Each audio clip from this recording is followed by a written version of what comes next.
नमस्कार, मानदेश भूषण यूट्यूब चॅनलमध्ये सर्वप्रथम आपले सर्वांचे स्वागत। आज आपण सातारा जिल्ह्यातील मान तालुक्यातील गोंदवले या गावी आलेलो आहे। श्री ब्रह्मचैतन्य गोंदवलेकर महाराज यांची 110वी पुण्यतिथी नुकतीच झालेली आहे।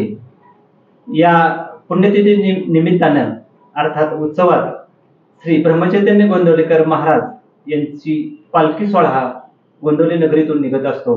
या पालखी सोहळ्यामध्ये जी हनुमानाची भूमिका केलेली आहे ती भूमिका सातारा जिल्ह्यातील खटाव तालुक्यातील बोध येथील सचिन सुभाष महाजन यांनी केलेली आहे। तर त्यांनी गोंदवले नगरीत किती वर्षापासून हनुमानाची भूमिका केलेली आहे, त्याचबरोबर आतापर्यंत त्यांनी कोणकोणत्या ऐतिहासिक व धार्मिक भूमिका केलेल्या आहेत या संदर्भात आपण खास त्यांच्याकडून जाणून घेणार आहोत।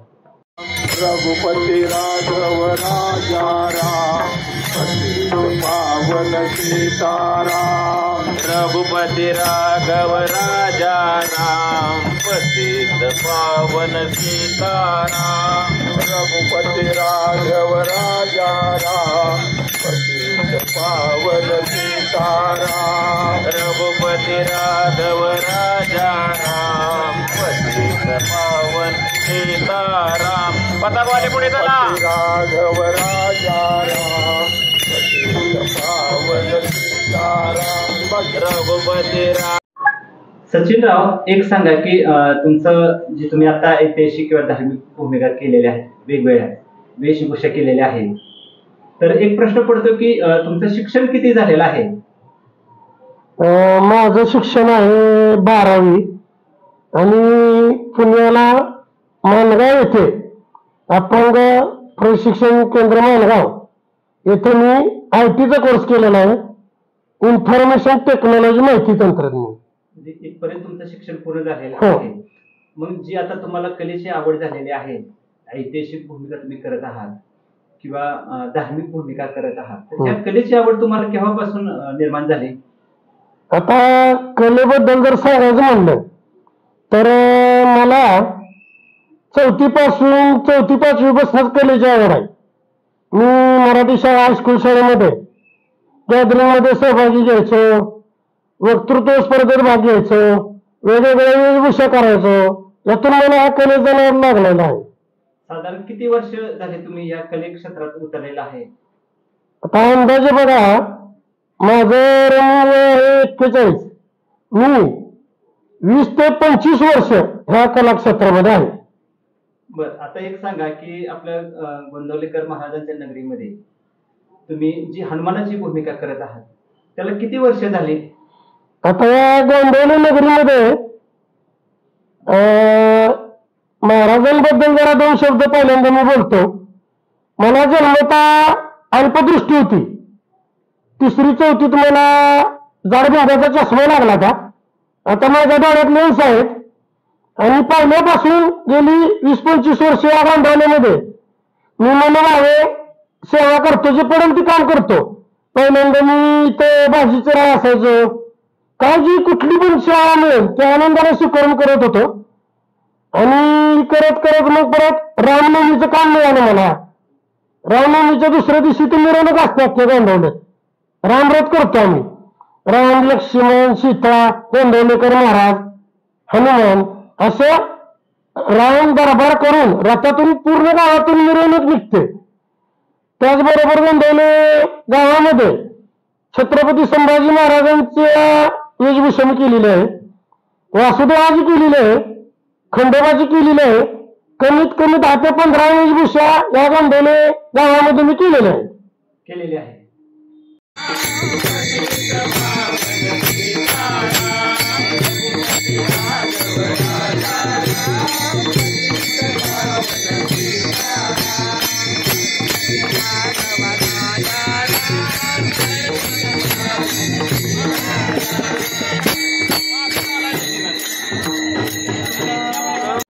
सचिनजी, तुम्ही मगाशी सांगितलेलं आहे की गोंदवले महाराजांच्या मंदिरामध्ये मी भाजी कापण्याचं काम करत होतो, त्यानंतर जी काही पडेल ते काम करत होतो, त्यानंतर तुम्हाला महाराजांच्या आशीर्वादाने हनुमानाची भूमिका करायला उत्सवामध्ये म्हणजे एक संधी मिळाली, याशिवाय तुम्ही गोंदवलेमध्ये जे काही राम लक्ष्मण सीता असे तुम्ही वेशभूषा केलेल्या आहेत. तर एक प्रश्न पडतो की जो महाराजांचा आशीर्वाद आहे, या आशीर्वादाने तुम्ही महाराजांच्या नावाने एखादं कला संस्था किंवा अशी कोणती संस्था तुम्ही निर्माण केलेली आहे का? मी श्री ब्रह्मचैतन्य कलामंच बुध असा माझा स्वतःचा कलामंच आहे बुधमध्ये. आणि माझ्या कलामंचमध्ये आता 100 ते 150 कलाकार आहेत. आता त्या कलामंचच्या माध्यमातून जी तुम्ही वेगवेगळे काम करता किंवा वेगवेगळे कलापथक किंवा वेगवेगळे काही नाटकं तुमची कोणकोणत्या प्रकारचे असतात? आमच्या कलामंचमध्ये संपूर्ण महाराष्ट्रात मी आजपर्यंत काम केलेलं आहे. गेली 20-25 वर्ष संपूर्ण महाराष्ट्रामध्ये वासुदेव फेरी, पथनाट्य, भारूड, वेगवेगळ्या वेशभूषा, म्हणजे थोडक्यात सांगायचं म्हणलं तर सामाजिक, सांस्कृतिक, शैक्षणिक, राजकीय सगळ्या क्षेत्रामध्ये माझ्या कलामंच मधले कलाकार आणि मी स्वतः श्री ब्रह्मचैतन्य कलामंचचा संस्थापक अध्यक्ष सचिन सुभाष महाजन, मी आणि आमचे हरहुन्नरी कलाकार आम्ही अगदी मनापासून सगळं महाराष्ट्रभर कार्यक्रम करत असतो आणि महाराष्ट्राची लोककला आम्ही जोपासली याचा आनंद आहे आम्हाला. मी जे कलापथक सांगितलेलं आहे, भारूड भजन असे तुम्ही सांगितलेलं आहे, पण कलापथकामध्ये तुमचा कोणता विषय असतो समाजातला की तो तुम्ही सादर करता?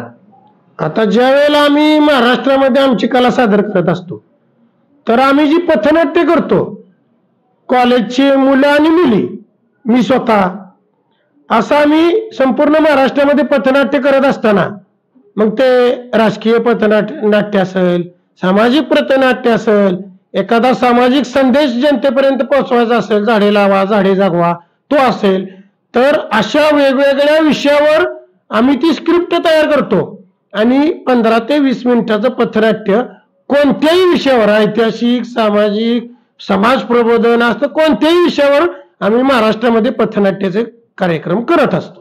की आतापर्यंत तुम्ही धार्मिक आणि ऐतिहासिक भूमिका केलेल्या आहेत म्हणजे वेशभूषेच्या, तर या वेशभूषेची भूमिका करत असताना तुमची सगळ्यात आवडती भूमिका कुठली?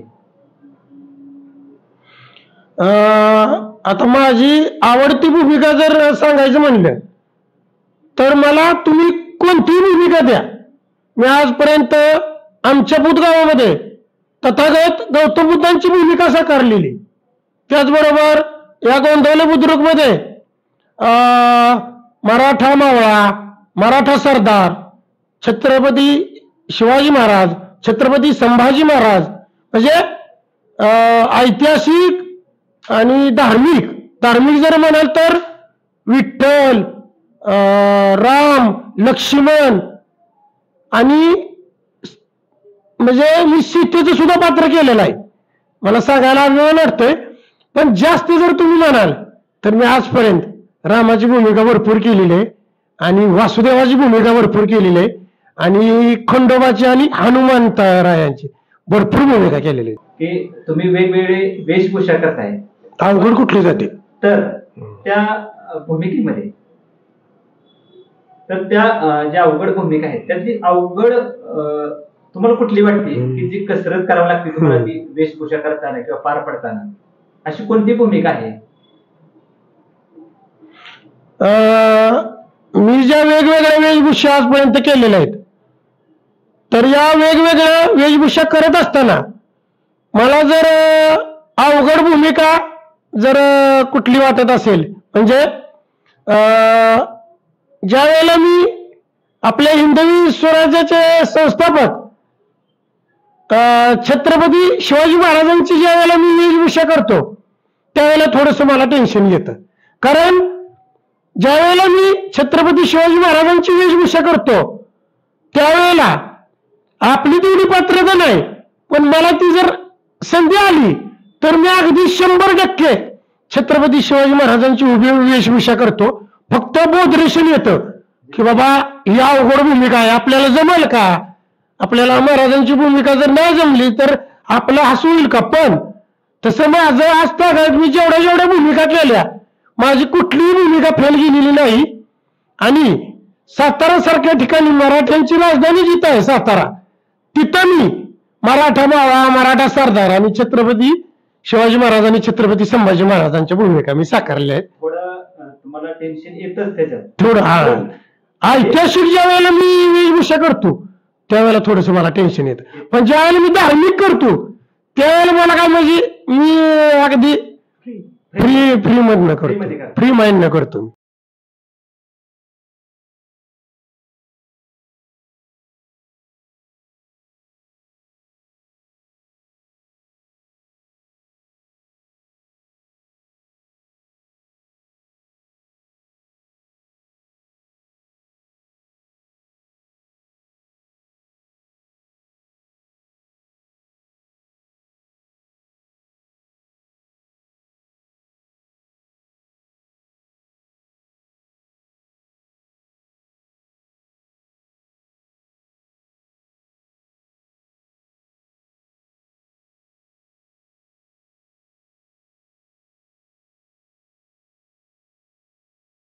सचिनराव, प्रश्न पडतो असा बघणाराला की जी तुम्ही वेशभूषा करता, धार्मिक असेल, ऐतिहासिक असेल, तर ही भूमिका वेशभूषा करत असताना ही प्रेरणा नक्की तुम्हाला कुणाकडून मिळाली?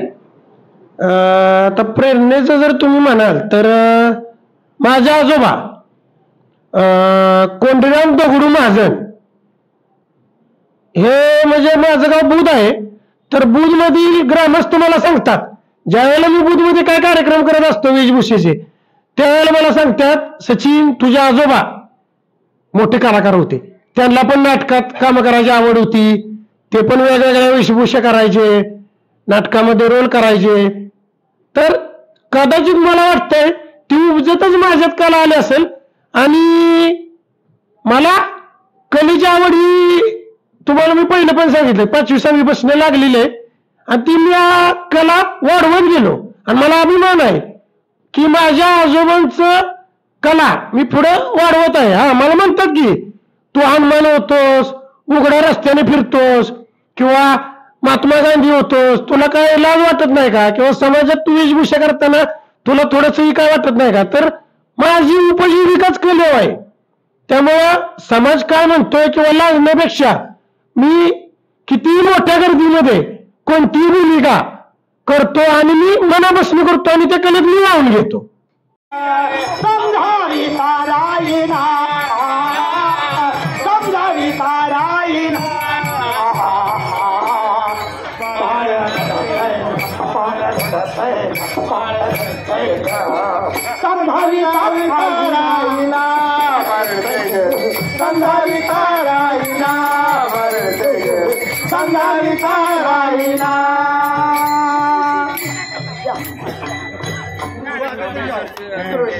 खातो आता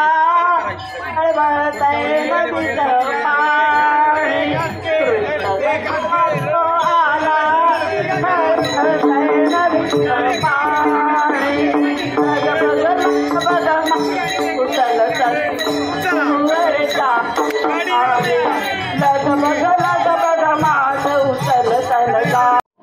की जी तुम्ही वेशभूषा करता आणि वेशभूषा केल्यानंतर तुम्हाला बरीच लोक गमतीने म्हणत असतील की उघडा फिरतोय किंवा जे काही तुम्ही मगाशी सांगितलं सोंगाड्या म्हणतात मला, सोंगाड्या म्हणते, उघड्या फिरल्यानंतर कसं काही वाटत नाही.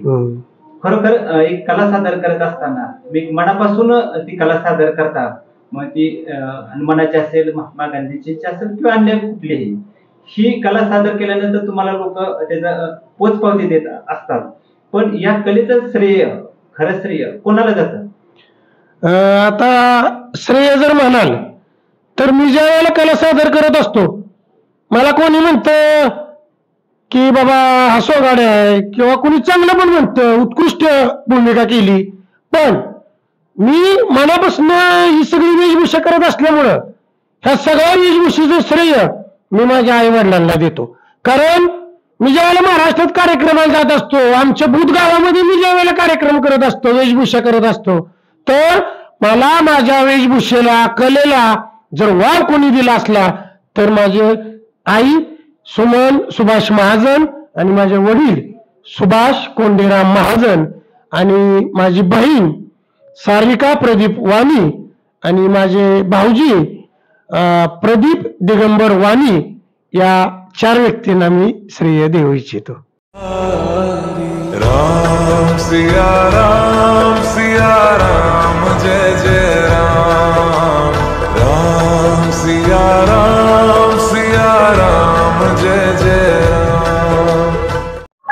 सचिन, एक प्रश्न पडतो खर तर बघणाराला, की ज्या गावातून तुम्ही बुध सारख्या गावातून ही कला जोपासली आणि कलेला महाराष्ट्रभर तुम्ही एक न्याय दिला वेगवेगळ्या वेशभूषेच्या माध्यमातून, तर तुमच्या या गावाला कलेची काही परंपरा आहे का? आता आमच्या गावाला जर कलेची परंपरा तुम्ही विचाराल तर आमच्या बुध गावामध्ये जुना राजवाडा आहे, अजून देखील आहे. आंग्रे सरकार ग्वाल्हेरला आहेत ते आता महाराज साहेब. तर आमच्या बुधमध्ये राजवाडा आहे आणि आमच्या बुधमध्ये जागतिक कीर्तीचे गणितज्ञ डॉक्टर पांडुरंग वासुदेव सुकात्मे हे जागतिक कीर्तीचे गणितज्ञ बुधचे.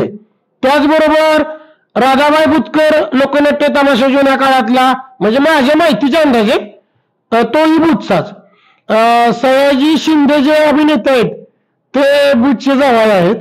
त्याचबरोबर लवंगारे म्हणून मुंबईला आहेत, अतिशय मोठे नाटककार नितीन लवंगारे, हेही अजून मुंबईमध्ये त्यांनी मोठं नाट्य क्षेत्रामध्ये काम नाव कमवलेलं आहे. आमच्या बुधमध्ये कलेचं म्हणजे भरपूर, म्हणजे आता मला जेवढे पाठ आहे तेवढं मी सांगितलं, पण भरपूर कलाकार आमच्या बुधमधून या अख्ख्या भारतामध्ये आहेत आणि तीच परंपरा जोपासलेली आहे मी. जोपासलेली आहे. सचिनजी, प्रश्न असा आहे की गोंदवलेकर महाराजांचं दर्शन घेतल्यानंतर, त्यांचा प्रसाद घेतल्यानंतर एक आपल्याला असा एक प्रश्न पडतो की आपलं कोणीतरी या नगरीमध्ये एक जीवाभावाचा आहे, म्हणजे वेगवेगळ्या क्षेत्रातील लोक असतील किंवा अन्य क्षेत्रातील असतील, तर अशी काही लोक तुमची आहेत का? गेली 20-25 वर्ष तुम्ही ही कला सादर करत आहात, पण कला सादर केल्यानंतर जी कौतुकाची थाप पडल्यानंतर जी काही तुमची लोक जीवाभावाची काय, तर त्यांची काही नावं सांगता येतील का? आता ही कला जोपासत असताना मी प्रथमतः खटाव तालुक्यातला, पण 20-25 वर्ष झालं मला या मान तालुक्यातच इतकी म्हणजे कामं मिळतात आणि इतकी संधी मिळते कामं करण्याची. तर ह्या सर्व सामाजिक, सांस्कृतिक, राजकीय, शैक्षणिक ह्या सर्व कार्यक्रमाचं श्रेय जर द्यायचं म्हणलं तर या गोंदवले गावामधील आमचे मित्र नेताजी कट्टे असतील, त्याचबरोबर आमचे मित्र या नगरीचे सरपंच जयप्रकाश कट्टे असतील, परत अजून धैर्यशील पाटील असतील, अजून अंगराज कट्टे साहेब असतील, त्याचबरोबर आपल्या दहिवडी नगरीचे आमचे मनोज यादव असतील, अतुल जाधव असतील, सतीश जाधव असतील, म्हणजे असे ह्या दहिवडी, गोंदवले, म्हसवड या मान तालुक्यानं मला भरभरून प्रेम दिलेलं आहे 20-25 वर्ष. प्रश्न असा पडतो की म्हणजे तुम्ही खटाव तालुक्यातले आहात, बांधावरलं गाव आहे बघितलं तर, पण तुम्ही वेशभूषेच्या माध्यमातून जी मान तालुक्याशी नाळ जोडलेली आहे, गोंदवलेकरांशी नगरीशी नाळ जोडलेली आहे, दहिवडीकरांशी नाळ जोडलेली आहे, आणि ही जी तुम्ही जी नावं सांगितलेली आहेत ते तुमच्या हृदयातील म्हणा किंवा तुमच्या म्हणजे ज्यांनी मला उभं केलं आणि एक कौतुक आणि एक प्रेरणा दिली, आणि आज त्याच्यामुळेच तुम्ही या वेशभूषा किंवा कला. आणि विशेष सांगायचं म्हणजे मला यांनी सहकार्य सुद्धा, आता जेवढी मी नावं घेतली, आता माझी परिस्थिती थोडी नाजूक असल्यामुळं मला यांनी आर्थिक सहाय्य असेल, परत कुठलंही सगळ्या प्रकारचं सहाय्य मला त्यांनी केलेलं आहे. आर्थिक सहाय्याबरोबरच एक प्रेरणा दिलेली आहे, परत धैर्य दिलेलं आहे, संधी दिलेली आहे, सगळे दिलेलं आहे. तुम्ही आज या आम्ही क्षेत्रामध्ये आलो. सर्व करत असताना महाराजांचा आशीर्वाद, अर्थात गोंदवलेकर महाराजांचा आशीर्वाद हाही तुमच्या पाठीशी कायम आहे. आणि एक सांगायचं राहिलं, ज्या वेळेला ही कला मी करत होतो तर सुरुवात मी एकट्यापासून केली. आता एक मला अभिमान आहे की माझ्या श्री ब्रह्मचैतन्य कला मंच मध्ये कमीत कमी 200 ते 250 कलाकार आहेत, लेडीज जेंट्स सगळे मिळून. म्हणजे आज मला महाराजांचं एवढं मोठी माझ्या म्हणजे आशीर्वाद आहे महाराजांचा, गोंदवलेकर महाराजांचा, की आज माझ्या कलामंचचं नाव अख्ख्या महाराष्ट्रामध्ये आहे. धार्मिक भूमिका ज्यावेळेला पार पडतात, धार्मिक भूमिकेनंतर जो प्रश्न येतो तो ऐतिहासिक भूमिका येतात. खरं तर ती अवघड असते. मगाशीच तुम्ही सांगितलेलं आहे, शिवाजी महाराजांची भूमिका करत असताना थोडं टेन्शन येतं, तरी पण तुम्ही त्यापासून दूर जाता आणि संभाजीराजांची असेल, शिवाजी महाराजांची असेल, अशा भूमिका पार म्हणजे वेशभूषा करत असतात. आणि अशा वेळेला नाही म्हटलं तरी राजकीय लोकांशी संपर्क येतो तुमचा, आणि असे लोक तुमच्यावर प्रेम करत असतात. तर अशी कोणकोणती लोक आहेत तुमची महाराष्ट्रभर? आता राजकीय क्षेत्राबद्दल बोलायचं झालं तर मला आजपर्यंत 20-25 वर्ष आपल्या सातारा जिल्ह्याचे श्रीमंत छत्रपती उदयनराजे भोसले महाराज साहेब असतील, श्रीमंत छत्रपती शिवेंद्रसिंह भोसले महाराज साहेब असतील, त्याचबरोबर खटाव आणि कोरेगाव तालुक्याचे आमदार असतील महेशजी शिंदे साहेब, खटाव कोरेगाव तालुक्याचे आमदार शशिकांतजी शिंदे साहेब, त्याचबरोबर पनवेलचे आमदार प्रशांतजी ठाकूर साहेब, आणि कोल्हापूरचे मंत्री बंटी पाटील, त्याचबरोबर आपल्या मान तालुक्याचे जलक्रांतीचे नायक जयकुमार गोरेभाव असतील, आपल्या तरुण तडफदार खंबीर नेतृत्व शेखरभाऊ गोरे असतील, अनिलजी देसाई साहेब असतील, प्रभाकर देशमुख साहेब असतील, म्हणजे सगळे पक्ष, सगळे लोकप्रतिनिधी हे माझ्या इतकं मनापासून प्रेम करतात, म्हणून मी त्यांचंही काम अगदी मनापासून करतो आणि मला त्यांचं सगळ्यांचं खूप सहकार्य आहे, मनपूर्वक. हो. सचिनजी, तुम्ही आतापर्यंतचा प्रवास खास मानदेश भूषणच्या चॅनलला तुम्ही म्हणजे सांगितलेला आहे. तर हा प्रवास करत असताना, वेगळ्या वेशभूषा करत असताना, त्या सामाजिक असतील, राजकीय असतील, वेगळ्या महापुरुषांचे असतील, हा सगळा प्रवास तुम्ही म्हणजे वेशभूषा करत आहात आणि जवळजवळ 25 वर्ष तुम्ही त्यापेक्षा जास्त हा प्रवास तुमचा सुरू आहे. पण जर असा एक प्रश्न पडतो म्हणजे मानदेश भूषण लोकांना, की तुमच्या जीवनात एखादा कटू प्रसंग आलेला आहे का, आणि जर आलाच असेल तर त्या प्रसंगावर तुम्ही कशा पद्धतीने मात केली? आता माझ्या जीवनातला कटू प्रसंग जर सांगायचं म्हणलं तर प्रथमतः मला जन्मजात मी अंधत्वाला सामोरं गेलेलो आहे. मला 3री-4थीत असताना ज्यावेळेला जाड भिंगाचा चष्मा लागला तर मी म्हणजे माझं परत ज्यावेळेला कॉलेज वगैरे झालं, माझे ऑपरेशन करायची वेळ आली, जाड भिंगाचा चष्मा काढला की असं चापसत होतो मी इकडे तिकडे, म्हणजे चष्मा असल्याशिवाय मला दिसत नव्हतं. तर मग मी एकदा इथं गोंदवले नगरीमध्ये आलो, त्यावेळेला दामले काका इथं होते, म्हणजे संस्थांचं कारभार दामले काकांकडे होता. तर मी दामले काकांना म्हटलं, दामले काका मला ऑपरेशन करायचे, कमीत कमी 1,00,000 रुपयाची मला सोय करायला लावलेली आहे डॉक्टर साहेबांनी, नगरला पनवेलला ऑपरेशन कुठेतरी करायचे दोन्ही एक ठिकाणी. तर त्यावेळेला मला गोंदवले संस्थांनी, दामले काकांनी आर्थिक मदत केली. आळंदीचं ज्ञानेश्वर महाराजाचं संस्थान आहे, त्यांनी आर्थिक मदत केली. चित्ताकांपला मुंबईला एक मोमेडियन समाजाची संस्था आहे, त्यांनी मला मदत केली. पुष्यगाव शेवागिरी देवस्थान असेल, अशा सगळ्या देवस्थानला मी माझी फाईल घेऊन जायचो. माझी आर्थिक परिस्थिती तेव्हाही नव्हती. मग मी सगळ्या देवस्थानकडनं सज्जनगडचं रामदास स्वामी संस्थान असेल, समर्थ सेवा मंडळ असेल, अशा सगळ्या देवस्थानकडनं मी पैसे गोळा केले आणि ऑपरेशन केलं. आणि गोंदवलेकर महाराजांच्या कृपाशीर्वादामुळे माझी ह्या डोळ्याचे 2 आणि ह्या डोळ्याचे 2 4 ऑपरेशन झाले. आता सुद्धा मी तुमच्याशी बोलतोय, माझ्या दोन्ही डोळ्यात लेन्स आहेत, मला अजून सुद्धा बारीक वाचाय जमत नाही.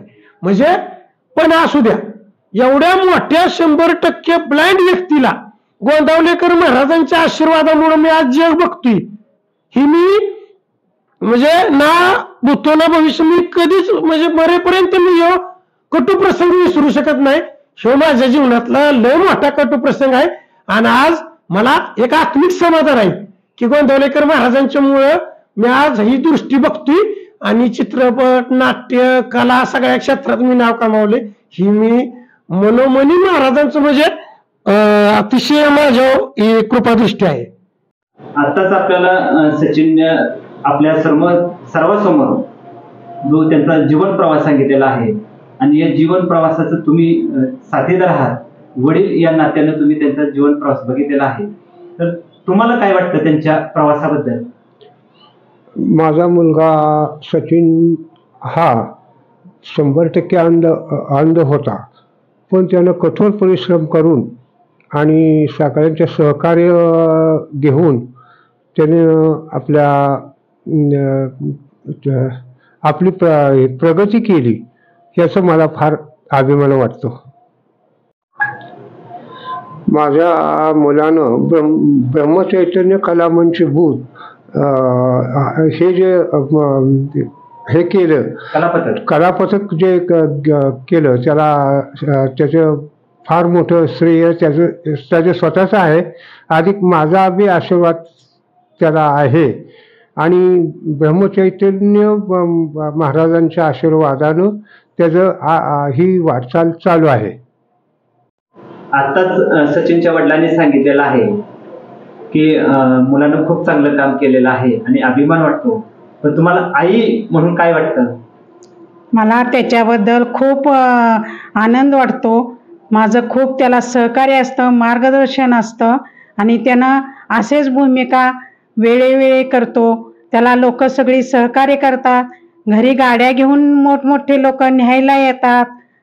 त्यामुळे खूप आनंद वाटतो, मला आनंद वाटतो. असंच त्यानं पुढं पुढं जोपासना करत राहावी, त्यात खंड पाडू नये. म्हणजे हा तुमचा प्रवास मानदेश भूषण लोक पाहत आहेत. विशेष म्हणजे प्रश्न पडतो की तुमचा जो खडतर प्रवास झाला त्यावर तुम्ही मात केलेली आहे, पण हा प्रवास करत असताना आमच्या जो चॅनल बघत आहेत त्या तरुण पिढीला तुम्ही काय सांगू शकता? येणाऱ्या तरुण पिढीला माझं एक सांगणं आहे, तुम्ही कोणत्याही क्षेत्रात जावा, भले डॉक्टरकी असेल, वकिली असेल, इंजिनिअरिंग असेल किंवा कला क्षेत्रात असेल, कुठल्याही IT क्षेत्रात तुम्ही असा, ज्या क्षेत्रात तुम्ही पाऊल टाकलेलं आहे ती माघार घेऊ नका. अगदी जिद्दीनं कष्ट करत राहा, अभ्यास करत राहा, तुम्ही त्या यशापर्यंत नक्की पोचणार आणि तुम्ही ते ध्येय गाठणार.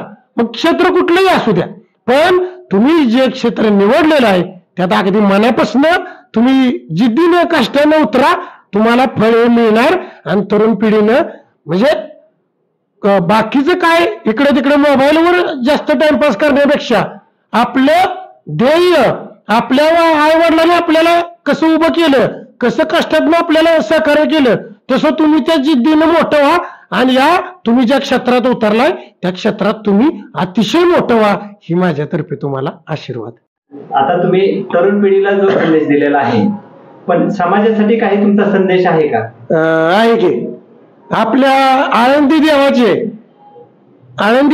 ते आमचे मित्र आहेत, हरिभक्त परायण बळीराम महाराज शिंदे. त्यांचा एक विचार मी तुम्हाला समाजाला या ठिकाणी सांगत आहे. विश्वकल्याण मानवता संदेश. सरळ मार्ग सोडून मानसा काट्याने तू जाऊ नको, ज्या संगतीने दुर्गुण वाढे संगत त्याची धरू नको. आई वडिलांना तुच्छ समजून अपमानास्पद बोलू नको. अरे विद्या शिकवून मनुष्य बनवती, जाणीव त्यांची विसरू नका. आणि गुरुजनांना वंदन करण्या शरम कोणाची बाळगू नका. मटका सट्टा लॉटरी जुगार नशेचा खेळ तू खेळू नको. अरे न्यायासनावरती बसून मानसा खोटा न्याय तू देऊ नको. अरे क्षणार्धामध्ये उलटून पाडील प्रभू लीला तू विसरू नको. नर जन्माला येऊनी मानसा प्रभू स्मरणाला तू कधी विसरू नको. हरिभक्त परायण बळीराम महाराज शिंदे, आळंदी देवाची. हा संदेश लक्षात ठेवा तुम्ही. श्री ब्रह्मचैतन्य गोंदवलेकर महाराजांचा 110वा उत्सव झालेला आहे आणि उत्सव म्हणलं का आपल्याला गोंदवलेकर महाराजांची पालखीतून मिरवणूक ग्रामप्रदर्शन निघत असते आणि अशा वेळेला आपण जे बघतो ते हनुमानाची भूमिका करणारी व्यक्ती आपल्या समोर येते. खरं तर अनेक प्रश्न मनात निर्माण पडतात की ही व्यक्ती कोण आहे, कशी भूमिका करते किंवा काय किती दिवसाचा हा त्यांचा गोंदवले नगरीतील सेवेचा प्रारंभ आहे किंवा किती वर्षापासून हे करत आहेत. अशा सर्व प्रश्नांची उत्तरं आपल्याला मानदेश भूषणकडे सचिन यांनी दिलेले आहे. खरं तर सातारा जिल्ह्यातील बुध खटाव तालुक्यातील हे गाव आहे. गावाची एक परंपरा आहे कलाक्षेत्र जोपासण्याची आणि याच कलाक्षेत्रात सचिन यांनी भूमिका म्हणजे वेशभूषा करून कला जोपासलेली आहे. खरं तर त्यांच्या आयुष्यातला कठोर प्रसंग आला तो अंधत्व. खरं तर गोंदवलेकर महाराजांचा आशीर्वाद नसतात पाठीशी तर त्यांना अंधत्व कायम राहिलेलं असतं आणि आज त्यांना जग बघता आलं नसतं. पण महाराजांनी आशीर्वाद दिला आणि तो त्यांना मिळाला आणि आज खरोखरच ते कदाचित महाराजांच्या हातूनच ते कार्य होत असेल. आज गोंदवले नगरीतील उत्सव असेल त्या उत्सवामध्ये सलग ते 10 वर्ष हनुमानाची भूमिका पार करत आहेत. वेगवेगळे धार्मिक कार्यक्रम असतील गोंदवले नगरीतील, रामनवमी असेल, पायी दिंडी सोहळा असेल, असे ते कार्यक्रम करत असतात. खरोखर मानदेश भूषण युट्यूब चॅनल तर्फे त्यांना मनापासून धन्यवाद आणि त्यांची या कलाक्षेत्रातली वेशभूषेची एक कला सादर करतायत त्या वेशभूषेला मानदेश भूषण युट्यूब चॅनल तर्फे मनापासून पुन्हा एकदा शुभेच्छा.